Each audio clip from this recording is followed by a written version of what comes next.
The U.S. says it evacuated more than 65,000 Afghans from Afghanistan in the last weeks of the war there. They'll be resettling in 19 hand-picked cities here in the United States. Thomas Hoppe met people working to make sure those cities are a welcoming place.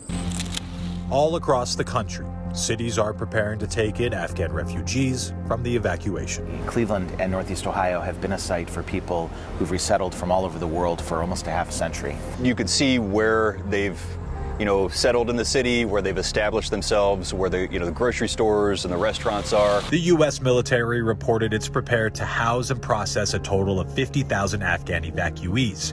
Over the span of possibly 6 months, those evacuees will be spread among 19 different cities across the country. The State Department recommended these cities because the cost of living is affordable. And they've been coming here because of jobs, entry-level jobs in manufacturing.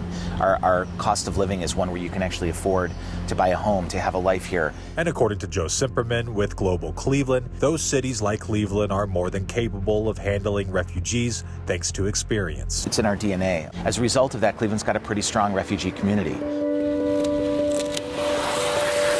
This is the Ohio City Farm. So we started this 11 years ago. And it really runs on the skills and strengths that the newly arriving folks bring with them.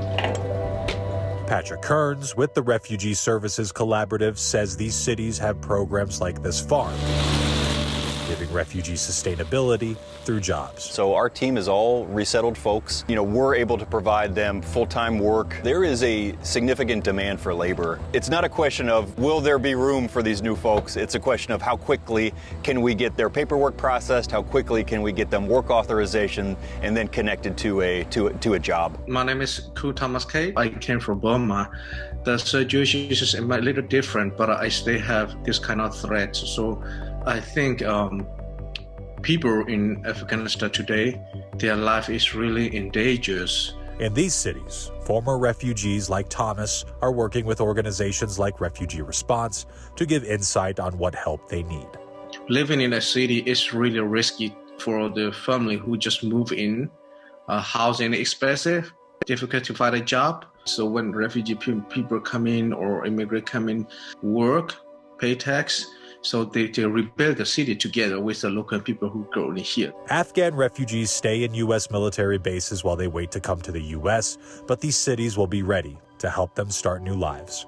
I'm Thomas Hoppe reporting. Thank you for joining us this week for our conversations about refugees in America. Join us next week as we take a look at issues with the supply chain. Disruptions are impacting prices and extending wait times. We'll take you to the rural area where a computer chip shortage is causing problems for first responders. Until then, from Iowa Falls, Iowa, I'm Chris Stewart, and this is The Race.